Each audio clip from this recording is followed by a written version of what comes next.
Good evening. Good evening, welcome. Tonight is the first of a public lecture series at the GSD, and I'm very happy to welcome back our professor in practice of architecture, Rem Koolhaas. He's prolific and peripatetic, as well as prophetic at times. And I'm very happy to be having him come here to talk about what he calls the preservation of history. As you know, he is a fantastic architect, innovative. His work only gets better because I had occasion to be able to visit some of his works in different parts of the world and the country. And at the same time, he's one of very few architects who are truly a public intellectual. He is here between his trip from Delirious, New York, on the way to Sirius Dubai. So I'd like to welcome Rem Koolhaas.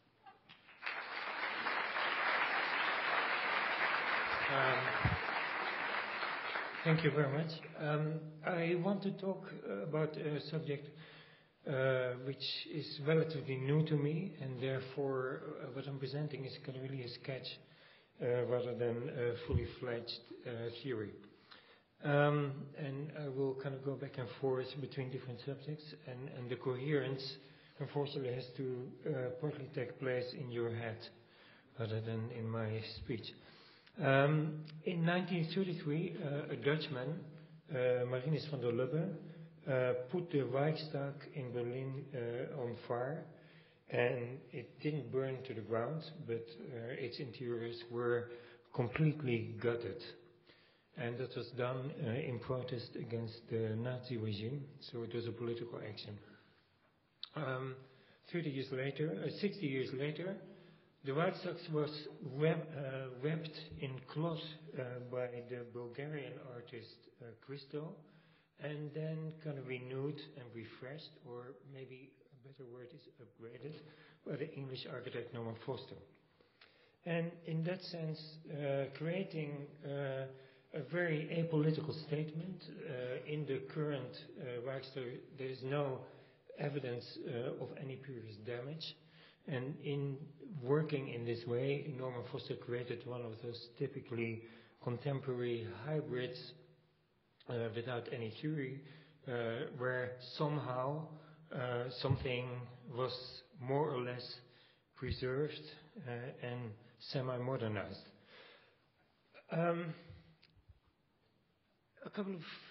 In the 50s, in the part of East Berlin that was owned and controlled by the communists, they built a very kind of radically modern building. It was called Palast der Republik, Palace of the Republic. And in that name, a kind of very paradoxical name, of course, a palace is feudal and a republic is anti-feudal. It was an incredibly interesting program. To the left, there was the government of East Berlin, and to the right was some kind of national party center for the entire nation. So it was really an extreme gesture of kind of integrating politics and pleasure in a modern architecture that probably a negligible percentage of the people in this room is able to appreciate. Completely over the top and extreme modernity, deeply tasteless, and of course, when in '89 the communist regime in Berlin bit the dust, it became a very serious issue what to do with this thing. Because the Palast der Republik was built in the center of Berlin, close to history, and on the site formerly occupied by another palace, Schloss, another kind of feudal entity. And it's perhaps one of the kind of most Philistine gestures and moments in Western thinking.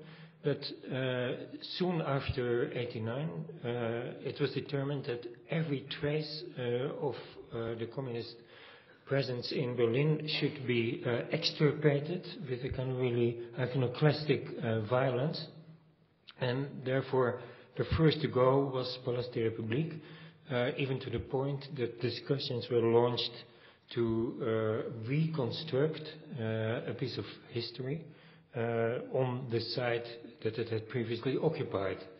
So a very low point, I would say, of Western intellectualism, that the fall of communism is celebrated with plans to reconstruct an ersatz palace, of all things, on this site that had been liberated by the war. Basically, the city was too poor to act, and therefore, for at least 10 years, the Palast der Republik fell into a kind of ruined state.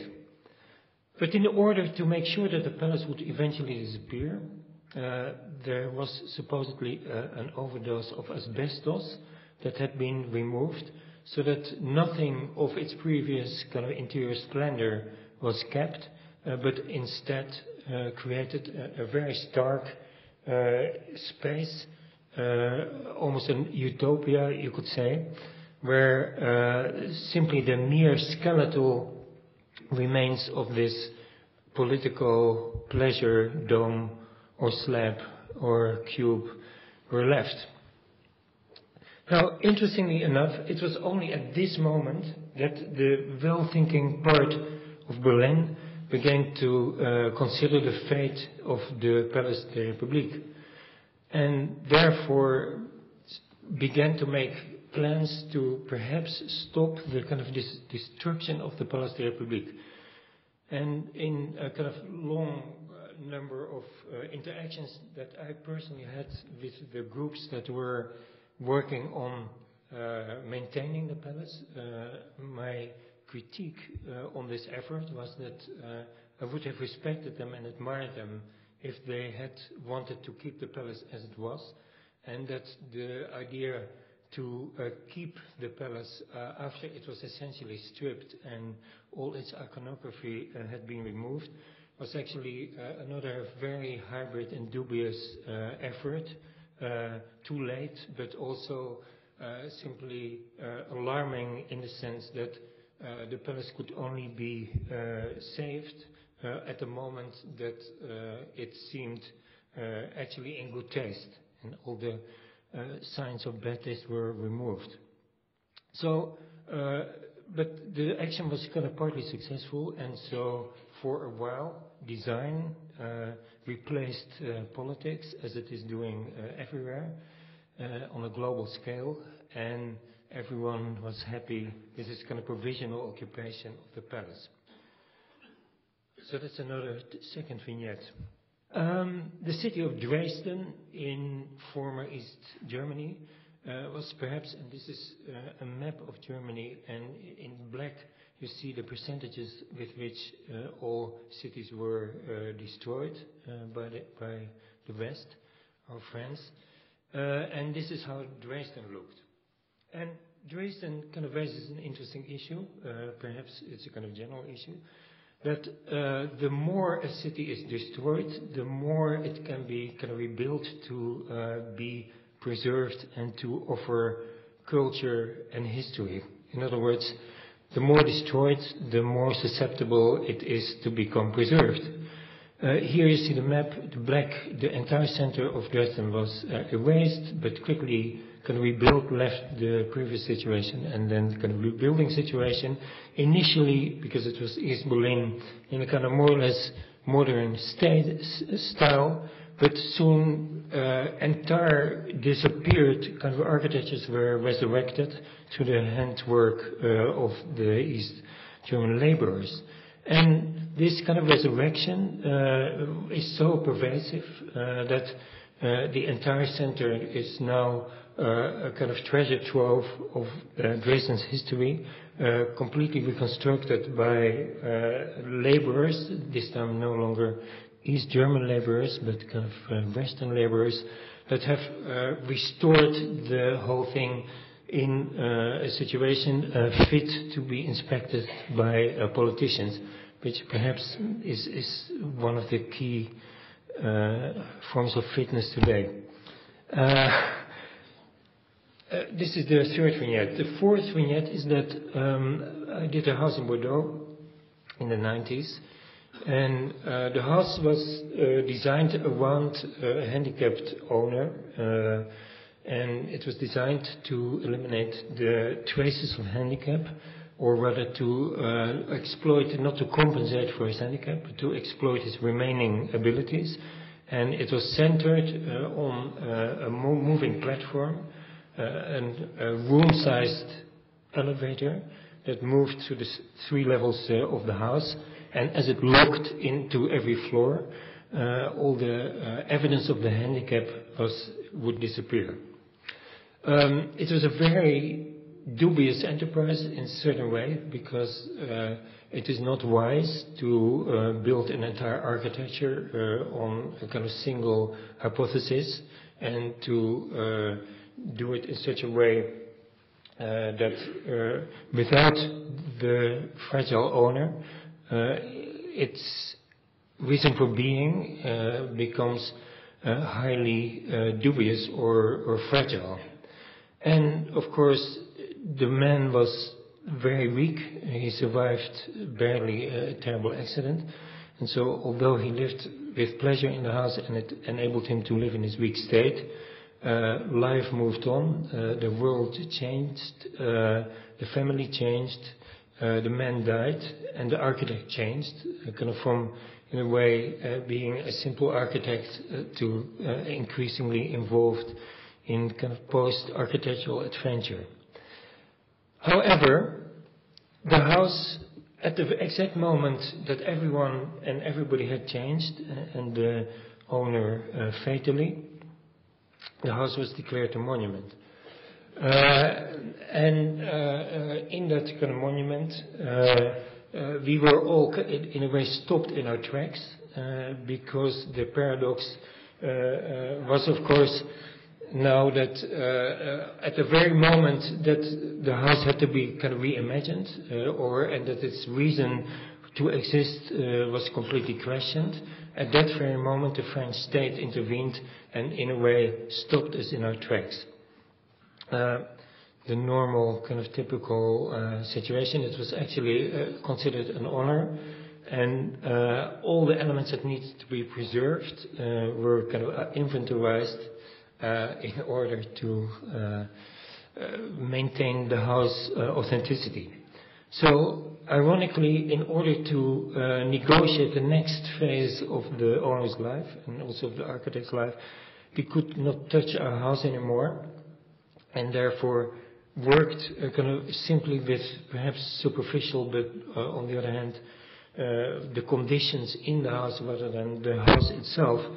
When the owner was still alive, he had imposed willy-nilly, whether he wanted or not, an incredible regime on the house. People had to be silent, people could not be chaotic, the space had to be clear. In other words, in spite of the best intentions, the kind of sheer presence of the fragile owner imposed on all the members a degree of repression. And so in a kind of therapeutic session, a couple of sessions, we psychoanalyzed that kind of repression and kind of decided that where the house had previously been, the elevator had previously been the essence of the house in terms of a certain rigor, discipline and others, that perhaps we could now declare the center the essence of a kind of perverse, polymorphous pleasure dome, a kind of mobile disco that would kind of move as the elevator had once done with the owner through the house and provide on every level sinful and kind of unrestricted facilities. That's another episode. Now, all these episodes are kind of related to our present confusion about preservation and our present confusion about what it is we mean when something needs to be preserved. Is it to stop something, to maintain something in a way in which it was at any particular moment? Is it a technical term? Is it close to conservation, or etc., etc.? A series of questions. And those questions have for me always been kind of fairly intense in the communist part of the world, simply because communism in a certain way is an archetypal and perhaps the best form of preservation, in the sense that whatever it doesn't change, it leaves completely alone and actually kind of fall into disrepair. And it may be a kind of very romantic and kind of phony attitude, the state of disrepair, which is so intolerable to us at this moment, and which makes us so deeply nervous, is perhaps for me a kind of ideal form of preservation, but more about it later.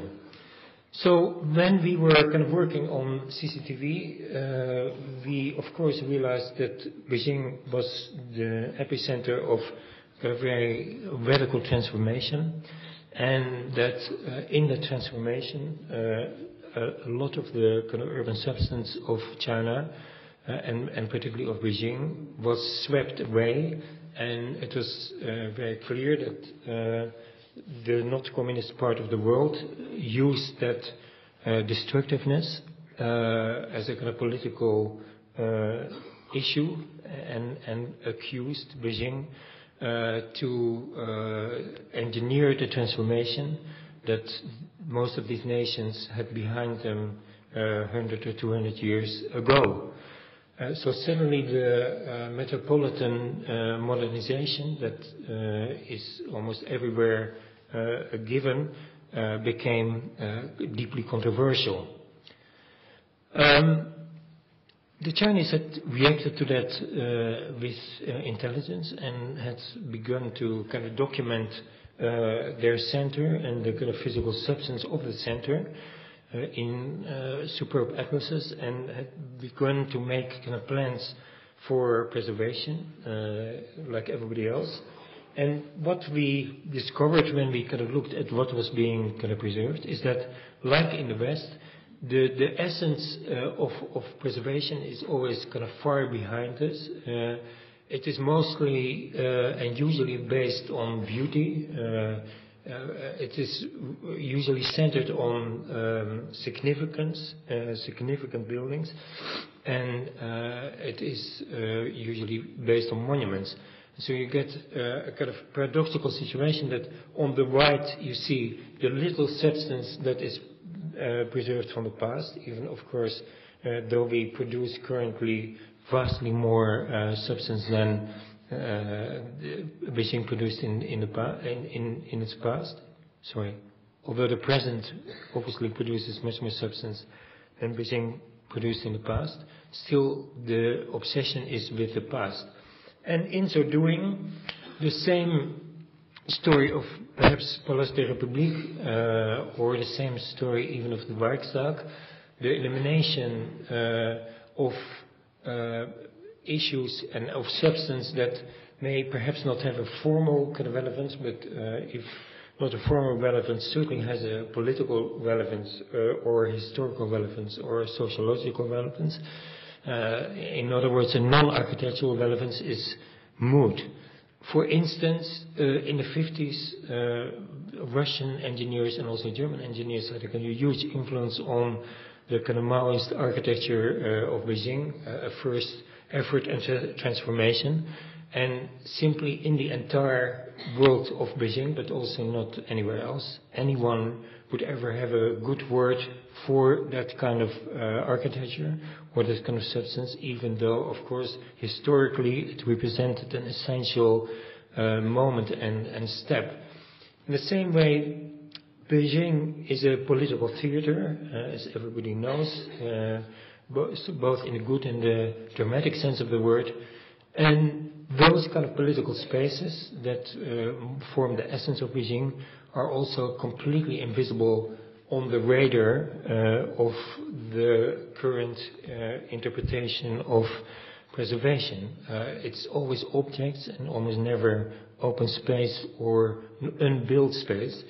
And it is certain, and you can predict with 100% certainty, that any of the current infrastructures that are also kind of fairly radical and unique in the world would never register on a scale of preservation.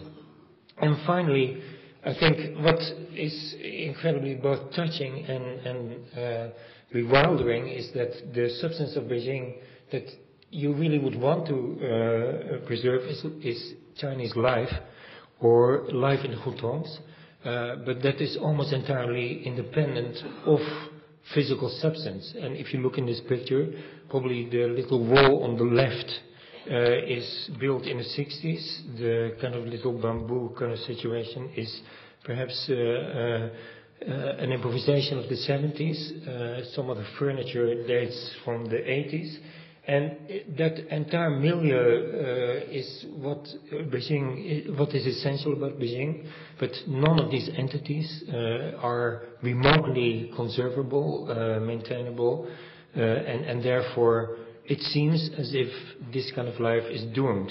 And so, parallel to our work on CCTV, we tried and are still trying to convince the Chinese government to, and particularly the city of Beijing, to let us experiment with other forms of preservation. And one of them would be, for instance, and these are simply also sketches, a kind of point grid of preservation, where you simply say that kind of whatever happens or is modernized, that there is a systematic series of exceptions, and because it is a kind of mathematical form of maintenance, independent and indifferent to quality, therefore perhaps something that enables you eventually to capture life or to capture the non-exceptional.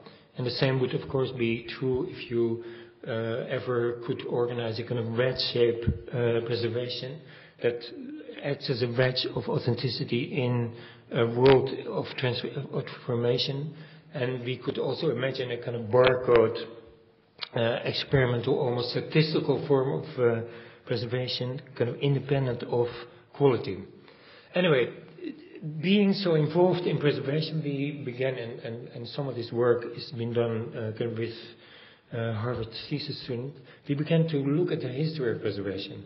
And I'm sure that in this room there are many people more expert than we are in kind of analyzing and in doing this, but what we found incredibly interesting and is that if this is the cloud of inventions that enabled modernity to exist, then and if you look at the two first moments that the notion of preservation was officially kind of introduced in the West, as far as we could find, then you see one around 1790, which is a few years after the French Revolution, the first French law, and somewhere, and that's not surprising because obviously if you have a revolution you have to kind of decide what to keep. And the second one in the industrial age of England, about 100 years later, where also it was not surprising that at the moment that the city was completely transformed, the issue of what to keep became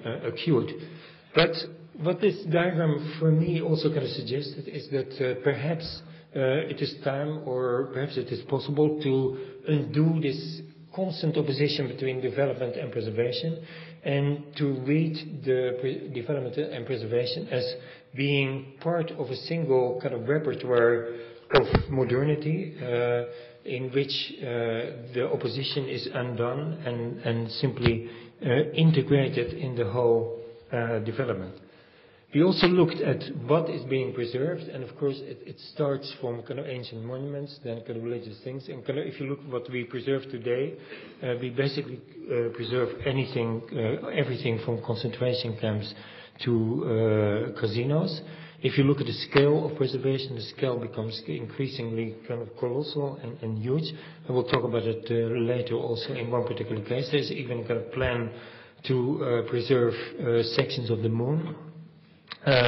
If you look at the laws of preservation, there's got a huge escalation of bureaucracy and rules, but also of elements that need to be preserved. So incredible complexity is introduced in the kind of general pattern of development, and incredible exceptionalism is introduced. And if you look here at the distance between the present and the part past of the part to be preserved, it started with 2,000 years, then in 1900 it was 200 years, and here in 1960 we are actually facing a situation that the present coincides with the movement of preservation.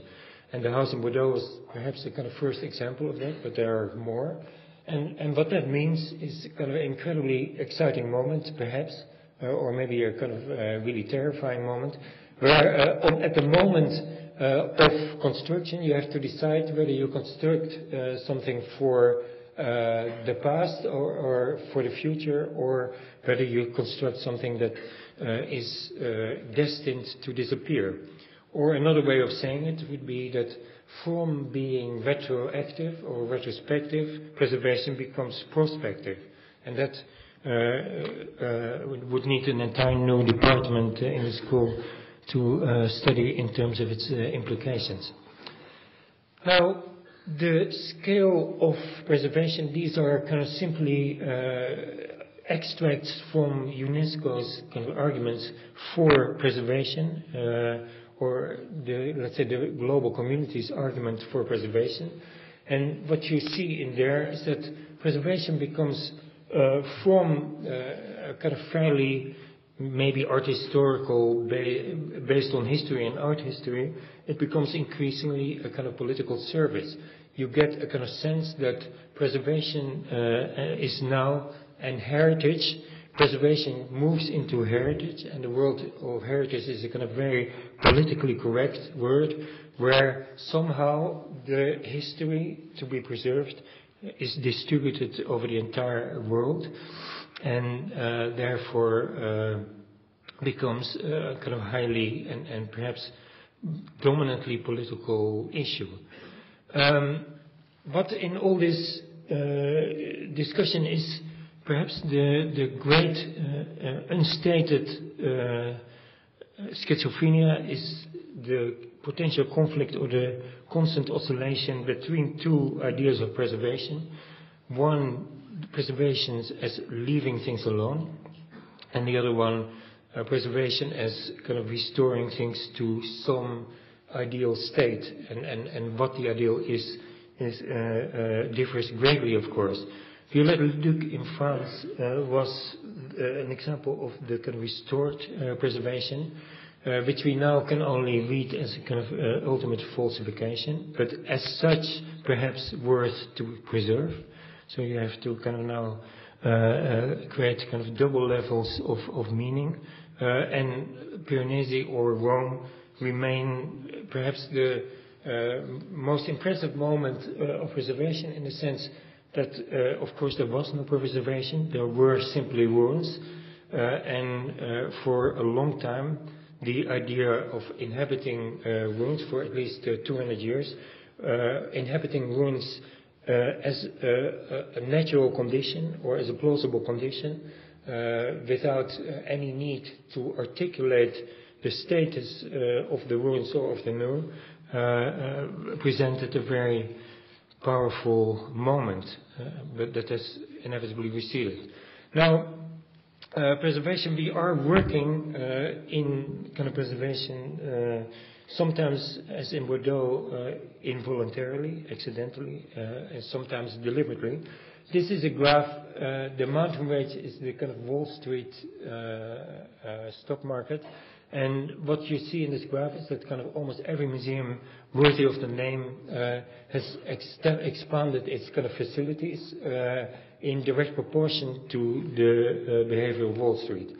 Kind of from the Whitney to the Guggenheim to the MoMA, etc., but also the Tate, you name it. Each of them equals or parallels that curve. and there's only one exception, and that is a kind of stubbornly horizontal line of the Hermitage Museum in Russia. The Hermitage Museum is, of course, started also as a palace. Then it became partly a museum organized for and part of the Tsarist art collections. And then after communism, it became a museum, encyclopedic museum for the people. And somehow that's the stability of communism was also imposed, and perhaps beautifully so, on the Hermitage. In any case, the Hermitage hasn't extended. Anyway, we have become the master planners of the Hermitage, and what we are doing, this is such a...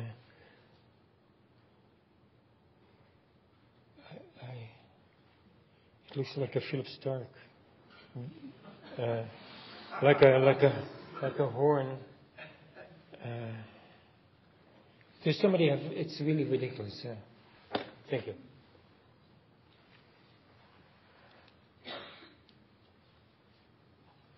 Can you also explain how it works, or is it a pointer?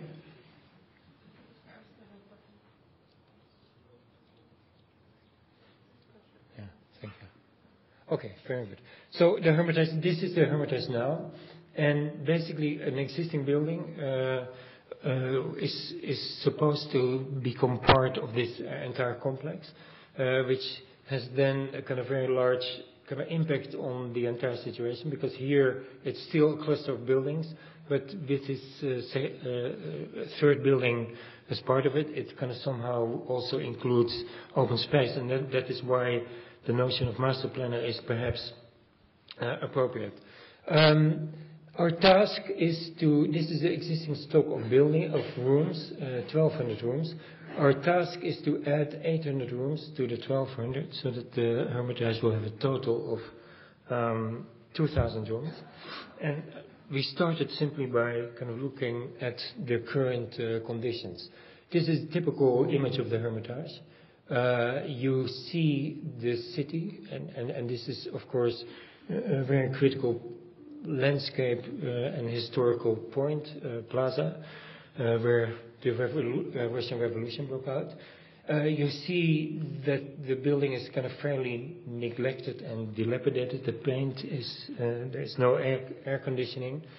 You see kind of art in situations which are usually considered wrong, because there's both enormous amounts of daylight and also the view competes with the art. Still, the impact of that ensemble is extremely powerful. This is another point in the Hermitage. This is perhaps one of the most important paintings of the 20th century. It is inhabited in or shown in situations that are utterly incorrect, again with daylight, absurd curtains, negligible protection, but still the kind of power of the confrontation is unbelievably strong, and the intimacy of the encounter is unbelievably strong. So I was initially involved in this effort as part of a team that also included Frank Gehry, under the leadership of the great modernizer Tom Krantz, who here made some kind of preliminary investigations of the conditions there, looked at the rooms and declared and identified that there was no room big enough for American art, and that was a first priority. And the statement was, there's no space for the motorcycle show, no space for Richard Serra. So that became the myth. At that point, I dissociated myself from the team and looked at what was there. The building is partly habitable and partly used, but kind of large sections are almost completely ruined. This is a typical room, and it is ruined through decades of neglect, occupation as office space during the communists, and a whole other series of events that perhaps, this is a courtyard in Hermitage, that in my view are themselves also historical. And I think that kind of any effort to create a historical museum kind of somehow cannot be seen to remove the traces of that kind of history, or to be kind of selective in terms of what it embraces, Tsarism, and what it neglects or represses, communism. So I also found kind of stunningly interesting, kind of improvised and random and accidental displays. Kind of, for instance, here on a single table, perhaps 200 artwork or 500 artworks that were all about either love or religion or the military or lyricism or abstraction in completely random coherence, but nevertheless I felt that the space taken by American art compared to the incredible richness on a single table deserved very detailed attention, and also could perhaps be a new paradigm or another paradigm, avoiding this kind of escalation and increasing hollowness of both museum space and, as I will argue later, art itself. And what we are currently doing and trying to work out is that by distributing the kind of works of the Hermitage in a new way, introducing curatorial strategies that are able to both do justice to the works, but also maintain kind of essential moments of the history of the building. And perhaps a kind of slightly brutal strategy would be, for instance, to display the most expensive works in the most dilapidated spaces. Okay, next. We now go back to Germany, and we are now in Munich, where Trost, a German architect, shows Hitler a museum, the model for a museum, Haus der Kunst, which was conceived as an ideal environment for Nazi art, as opposed to an exhibition of Entartete Kunst, degenerate art, that was organized at the same time with the kind of realization of this museum, and which opened one day later in a kind of very deliberate juxtaposition across the street. Here you see the interior, the exterior, the opening. You see some of the interiors, a big Ehrehalle, which means honor all. You see the decorations, neoclassical decoration in the ceiling. You see the poster, and you see the art. A museum like that is, of course, a very powerful and very complicated element to manage after the war, because it has both a physical substance and also a history of exhibitions in itself.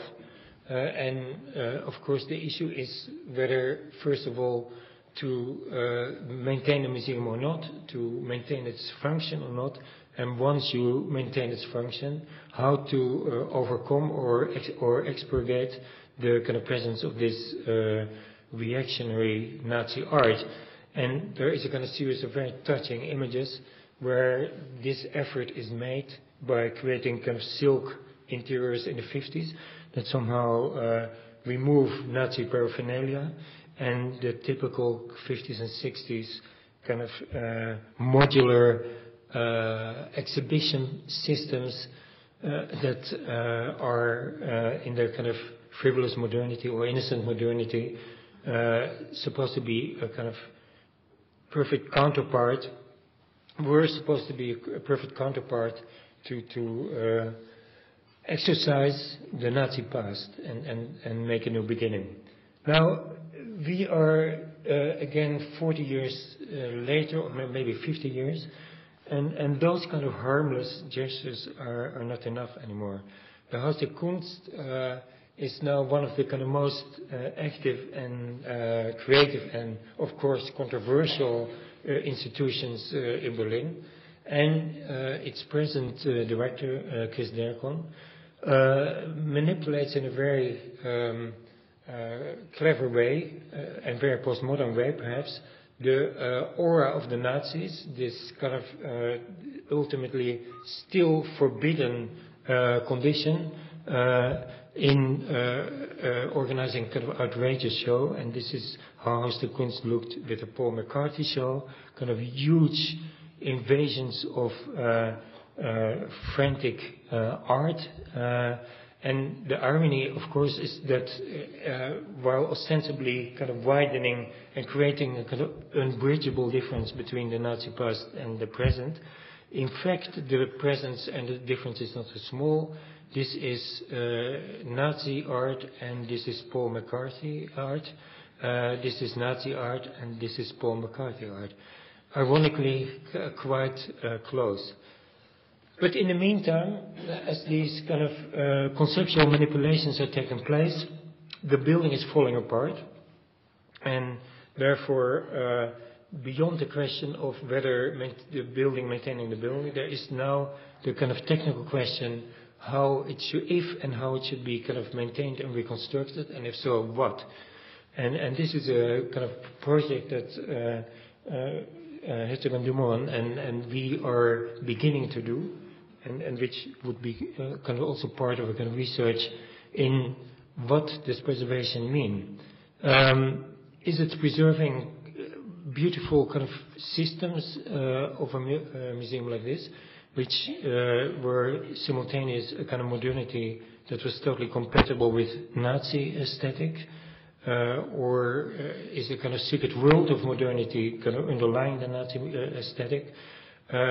Do you preserve urinals and wash basins, which for me are perhaps the most telling kinds of spaces in any architecture, but which would presumably be offensive to a current consumer?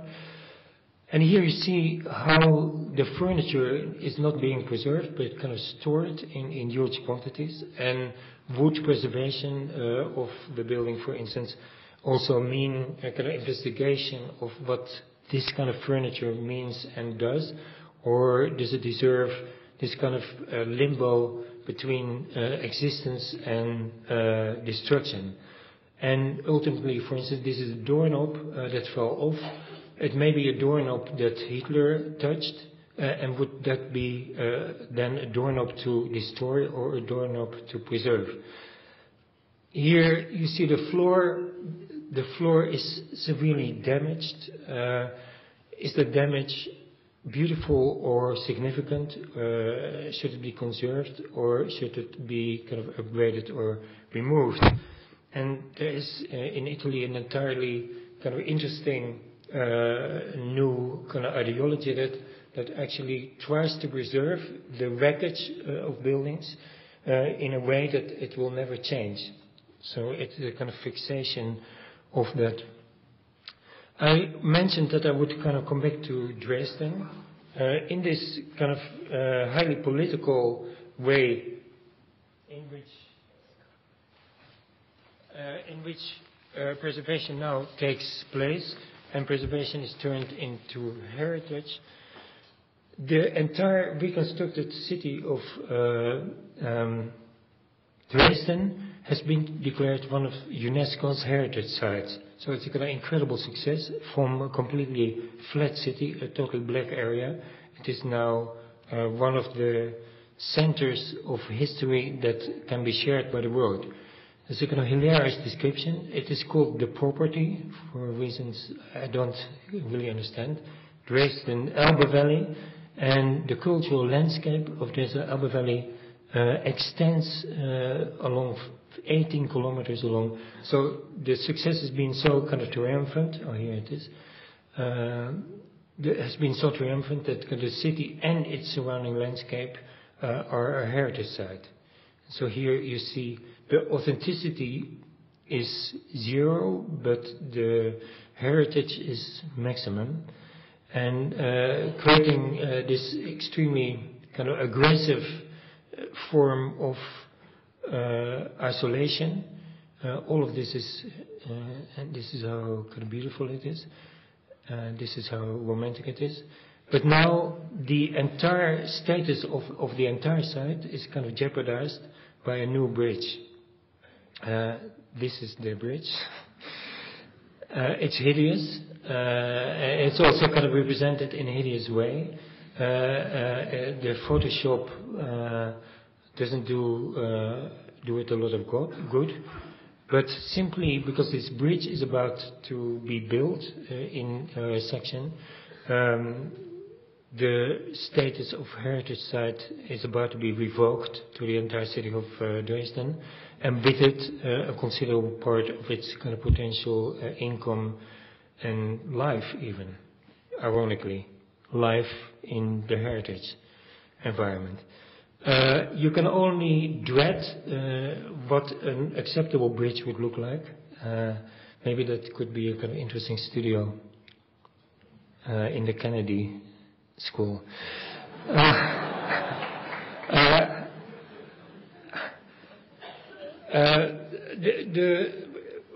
What I find kind of interesting is that this confusion about preservation is kind of really taking place everywhere in the world, all with a kind of different, accent and nature, and of course all stimulated by the market economy. This is Hitler's former hideout in the mountains, Berchtesgaden. Here he spent some of his happiest days, and this is now going to be an intercontinental resort. Preserved and turning into a wellness center, oasis. And what I find perhaps in Europe the most noticeable, that kind of somehow our nervous systems can no longer can really stand the confrontation with horror in its real form, and this is the Berlin Wall that of course was kind of expedited as quickly as it could be. But that we are completely able to support and enjoy, maybe is the word, an endlessly expanding territories of kind of memory and remembrance, where somehow the starkness of the message is removed and kind of replaced by a degree of elegance, and that is bearable. In America, I think that there's another kind of form of falsification going on, which is perhaps introduced by Williamsburg, kind of restored to a kind of prim state of intactness, which is expanding in an endless school of architecture, which of course used to be called kind of postmodern, but I think it's really a misnomer.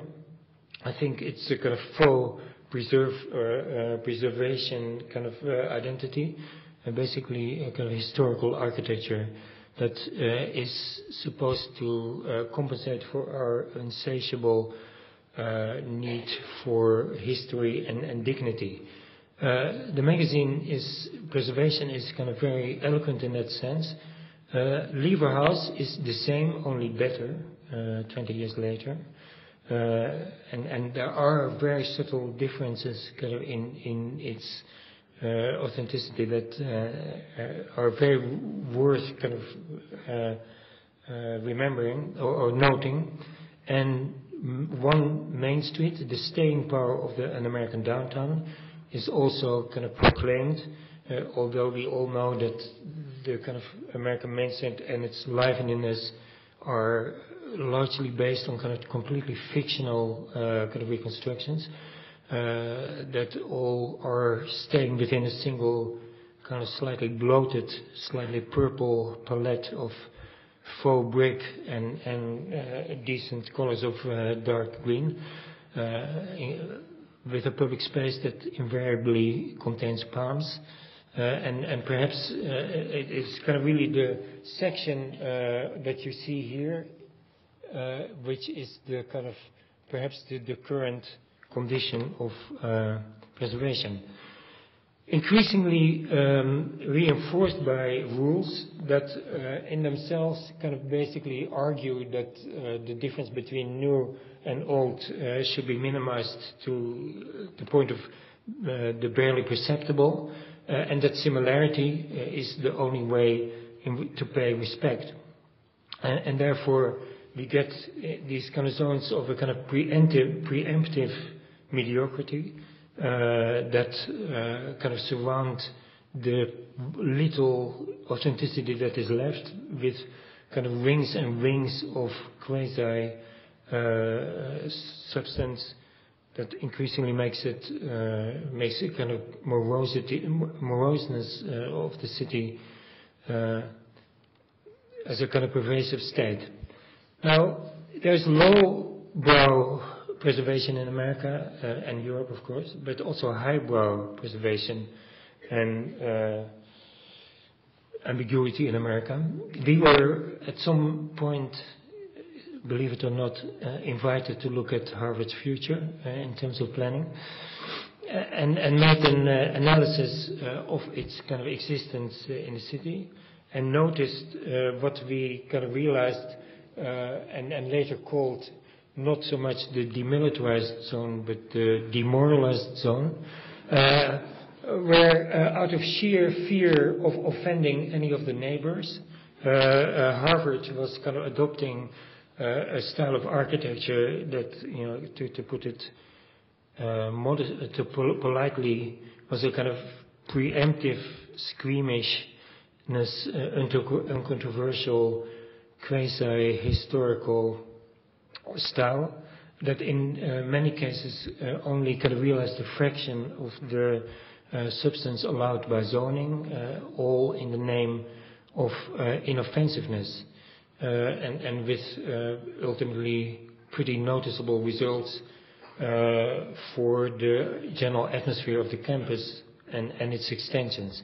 Here you see preservation Harvard style, the yard, but every single building inside has been systematically gutted and changed and is kind of utterly devoid of authenticity. The other kind of preservation highbrow style, the courtyard of the British Museum, essentially preservation is in many cases covering courtyards, and kind of as museums extend, more and more courtyards are of course covered, and therefore my kind of final kind of argument is perhaps that the increasingly artificial and inauthenticness of architecture and the kind of vast expansion of architecture, the inclination of important institutions to inhabit quasi-historical buildings that are completely renewed from the inside, is also falsifying art in a big way. Perhaps, I think without preservation, the Turbine Hall and the Tate is after all kind of former power center. Without preservation, there wouldn't be this scale of art and this kind of art, in my view. There wouldn't be this kind of faux monumentality. There wouldn't be the kind of incredible belief in art as a kind of redeeming layer in architecture, and there wouldn't be the kind of perverse excursions and escalations of the scale of art into the urban realm. But I think, and this is perhaps the kind of point of my lecture, but I think this all these ambiguities and the sum of all these ambiguities and all these hybrids and all these inarticulate operations that have never been openly stated, that are barely discussed, that are each languages particular to certain professions or certain bureaucracies or certain countries, are ultimately leading to a kind of terrible situation, perhaps not so much the end of history, but the end of the new, where somebody like this, which would be only 40 years ago, the typically heroic architect, kind of with his plan, his blueprint, not questioning that there is a certain value in the new, and certainly not questioning that there is a certain need for the new, kind of producing this kind of environment is now entirely unthinkable. Thank you.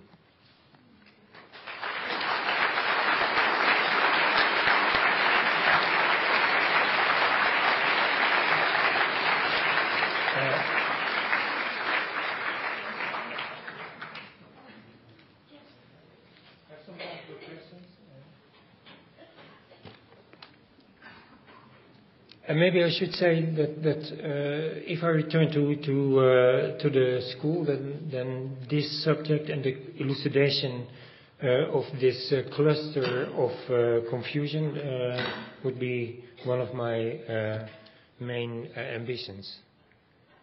Jason, okay, back.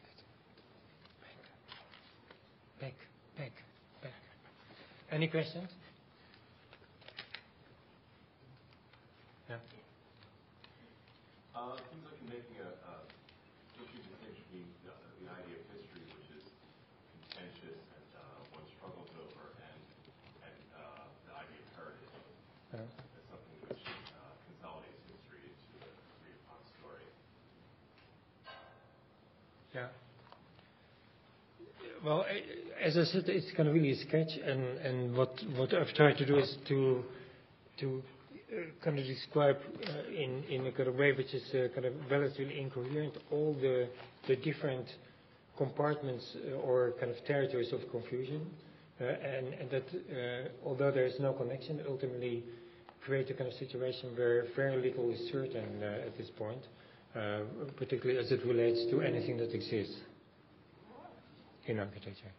And I think it's kind of ironically, a malaise which is still kind of relatively removed from us, but in a certain way is also kind of around us, and also we're in it in a way that I think we don't realize enough.